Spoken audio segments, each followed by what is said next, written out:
എന്നിട്ട് പിന്നെ കായ കച്ചവടം തുടങ്ങി. അപ്പൊ ഈ പണീന്റെ ഇത് ഈ കച്ചവടം തുടങ്ങി.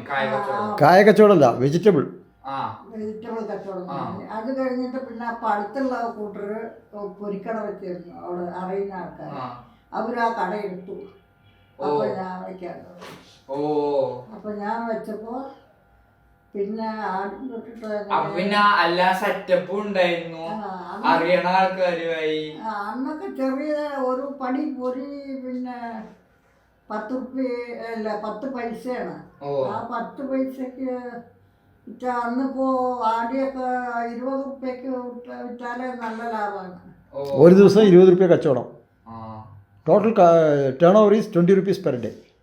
അത്ര അങ്ങനെ അവസാനം പിന്നെ ഒടുവിലാകുമ്പോഴേക്ക് 50,000-60,000 വിൽക്കാൻ തുടങ്ങിയാവും. 50,000-60,000 മറ്റേ ഇതിനല്ലേ, പൂജയ്ക്കല്ലേ? പൂജയ്ക്ക് ഡെയിലി ഒന്നും അല്ല, ഈ ആയുധ പൂജക്കൊക്കെ കിട്ടില്ല.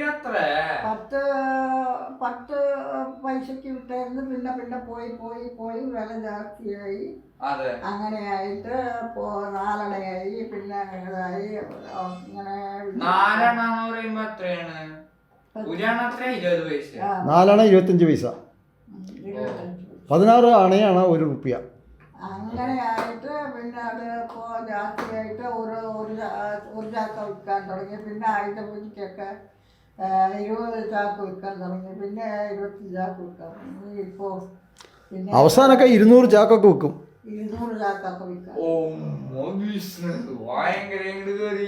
അവസാനമൊക്കെ ആകുമ്പോൾ 200 ചാക്കൊക്കെ വിൽക്കും. അതായത് ഇപ്പോൾ ഇതിന് കേട്ടോ, സ്പെഷ്യൽ ഒക്കേഷൻ ആയുധ പൂജയ്ക്ക്. ഡെയിലി അല്ല, ഡെയിലി 1.5 ചാക്കൊക്കെ വിൽക്കാൻ തുടങ്ങി. അപ്പോൾ ഒരു അരച്ചാക്ക് വിറ്റാൽ കാശൊക്കെ ഉണ്ട്. പിന്നെ അച്ചമ്മ പ്രോഫിറ്റ് എങ്ങനെ കാൽക്കുലേറ്റ് ചെയ്യണമെന്ന് പറഞ്ഞു കൊടുക്കും. അങ്ങനെ ഇതൊക്കെ അപ്പോ